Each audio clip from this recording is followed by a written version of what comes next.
The first thing Judge Malcolm Voss placed on the workbench was not a key. It was money. A thick stack of bills sat between a rusted torque wrench and a coffee mug stained black at the rim. The garage lights hummed above it. Rain tapped against the metal door. Across the bench, Elias Ward looked at the cash, then at the judge's clean hands, then at the open hood of the old sedan behind him. The repair had taken less than 2 hours. The payment could have covered 3 months of rent. Elias wiped grease from his fingers with a red shop rag and pushed the money back. The judge did not touch it. For a few seconds, neither man spoke. Outside, a car rolled slowly past the garage, its headlights sliding across the windows like a searchlight. Elias noticed the judge's eyes move toward the street, then return to the engine. That was when Elias understood the money was not gratitude. It was a warning. Earlier that evening, Elias had been alone in the garage, counting bills he could not pay. The heater in the corner coughed more than it warmed. One bay sat empty. The other held a delivery van waiting on parts its owner could not afford. On the wall above the workbench, his father's tools hung in a perfect line. Elias still kept them that way, even though half the neighborhood had moved on to newer shops with glass doors, digital tablets, and coffee machines that did not leak. His father had built Ward's Auto on 2 rules. Do clean work. Do not let money touch your name. Elias had tried to live by both. But by that winter, clean work was not paying cleanly enough. At 8:17 p.m., the sedan arrived. It was a deep green vintage Meridian, the kind of car collectors locked under cloth and only drove when the sky was clear. The judge stepped out wearing a dark overcoat, no driver, no assistant, no explanation for why a man like him had come to a small garage after closing. It knocks when it idles, Judge Voss said. Elias looked at the rain sliding down the polished hood. A car like this usually has its own specialist. The judge handed him the keys. Not tonight. Elias should have refused the job. But the overdue notice in his office drawer had a red stamp across the top, and the judge's car sounded wounded in a way Elias understood. So he opened the hood. For the first 20 minutes, nothing seemed unusual. The belts were old but steady. The plugs were clean. The timing had been adjusted recently by someone who knew what he was doing. Then Elias found the manifold bolts. 3 of them had worn edges. One looked almost new. A repairman remembered patterns. Metal told the truth even when people did not. Elias leaned closer, running his thumb across the bolt head. It had been opened and closed more recently than the rest of the engine. He glanced through the office window. The judge stood near the coffee machine, not drinking, not sitting, not looking at his phone. Just waiting. Elias removed the manifold housing carefully. Inside, wedged beyond the heat shield, was a brass tube no longer than a cigar case. It had been wrapped in dark cloth and pressed into a space where no factory part belonged. For a moment, Elias only stared. Then he carried it to the bench, turned his back to the office, and opened it. The paper inside was thin and yellowed at the edges. Blue lines crossed it in tight mechanical drawings, coils, chambers, compression markings, a system Elias did not fully understand but instantly knew was not ordinary. At the bottom corner was a name printed in careful block letters. Dr. Samuel Bell. Elias stopped breathing for a second. He knew that name. Not from school. Not from the news clips people still argued about. He knew it from an old newspaper clipping his father had kept folded inside a drawer. The article had called Bell a brilliant engineer who vanished after claiming he had built a compact converter that could produce clean power at a fraction of the cost. Most people had laughed at the claim. Then Bell disappeared. Elias turned the blueprint under the work light. Grease marked the edge where his thumb had touched it. Beside Bell's name was a second set of initials, written by hand. E.W.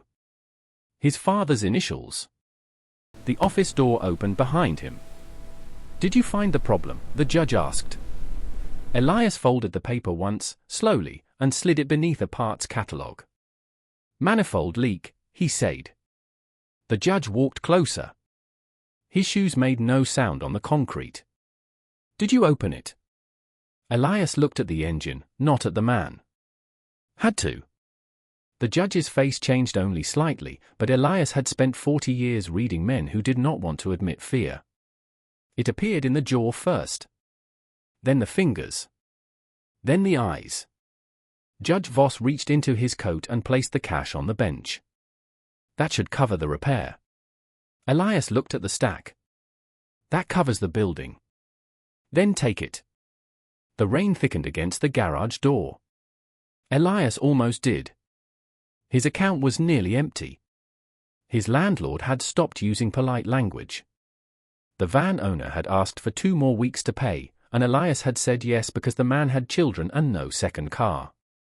The money on the bench was ugly, but it was useful. Then a black sedan parked across the street. No headlights. Engine running. The judge saw Elias notice it. His voice lowered. If you take the money, they'll know it ended here. Elias turned slowly toward him. Who are they?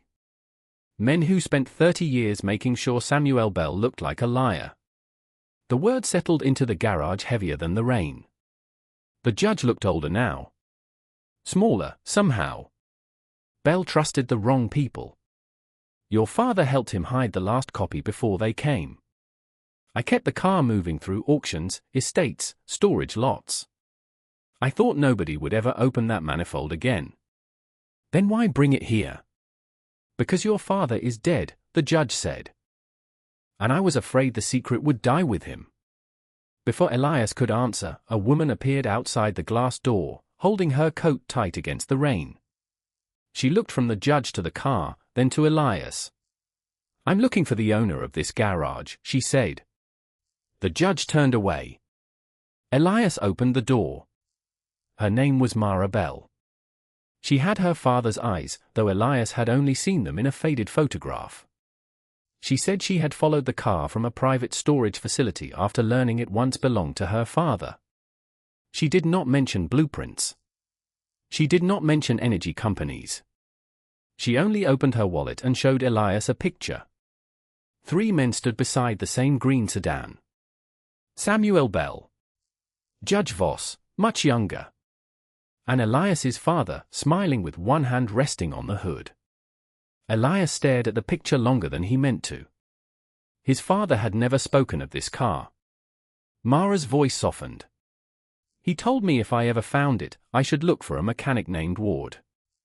Across the street, the black sedan's window lowered an inch. Elias felt the story narrowing around him. He could give the judge back the car. He could take the money. He could tell himself that powerful men were built for powerful problems, and small mechanics were built for oil changes, brakes, and quiet survival. Instead, he picked up the stack of bills and placed it in front of the judge. No charge, Elias said. The judge stared at him. Elias took a blank invoice from the pad and wrote the same words across the bottom. No charge. Routine repair. He tore off the copy and handed it over. Then he walked to the old tool cabinet beneath his father's photograph, unlocked the bottom drawer, and placed the blueprints inside. His hand moved with the strange steadiness that comes when fear has already been counted and accepted. He returned to the engine, removed the marked manifold housing, and replaced it with one from a parts shelf in the back. The old housing went under a top beside a crate of scrap metal. The judge watched every movement. Mara watched Elias's face. Outside, the black sedan's door opened. 2 men stepped into the rain and crossed the street slowly, as if they owned the weather. Judge Voss took the keys. Mr. Ward, he said quietly, your father chose well. Elias did not answer. The judge drove away in the repaired Meridian, its engine smooth, its secret missing. The 2 men entered just as the taillights disappeared. One of them smiled without warmth. Evening. That was Judge Voss's car. Elias picked up a socket and placed it back in the drawer. Find anything unusual? Elias looked at the unpaid invoice on the bench. The words were still wet from the pen. Routine repair. The man's eyes moved over the tools, the engine parts, the shelves, the locked drawer. People usually charge for routine repairs. Elias lifted his father's wrench from the bench and wiped it clean with the red rag. Not when they're simple. The men stayed for another minute. They asked about the manifold. They asked about the judge. They asked whether anyone else had come by. Elias answered with small truths and no useful ones. When they finally left, the garage felt colder. Mara was still standing near the office door. Elias opened the bottom drawer and reached for the blueprints. Beneath them, tucked under the wooden divider where his father had kept old feeler gauges, was a folded note Elias had never seen before. The handwriting was thin, but unmistakable. Some work is not meant to be paid for. Elias sat down on the stool. For the first time that night, his hand shook. Mara did not ask him what the note meant. She already knew enough. Maybe not the science. Maybe not the names of the men across the street. But she understood the cost of a truth that had survived longer than the people protecting it. Elias placed the blueprints in a flat envelope, wrapped them in cardboard, and wrote Mara's name across the front. He did not sign his own. At midnight, after she was gone and the rain had softened, Elias swept the floor around the workbench. The cash was gone. The judge was gone. The men were gone. Only the invoice remained. No charge. Routine repair. He set it beneath a paperweight beside his father's wrench and turned off the first row of lights. Then the second. Then the third. In the dark, the garage looked almost empty. But it was not. A man could lose money and still keep ownership of himself. Elias had one more unpaid bill, one more cold night, and one less secret to carry. He locked the door and walked home under the streetlights with grease still on his hands.